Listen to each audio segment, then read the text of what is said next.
Da li znate u kojoj državi se priča najviše jezika na svetu? Indiji.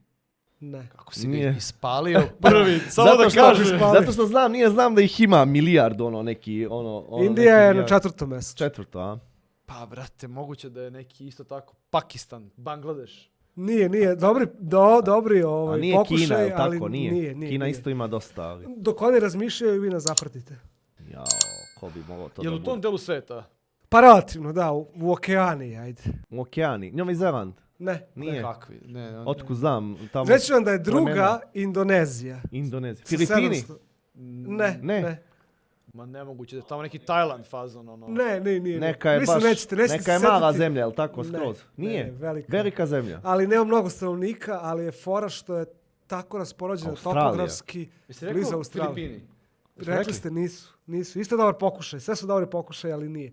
Ubiću se kad bude rekao. Ajde reci. Papua Nova Gvineja. Papua Nova Gvineja, jao.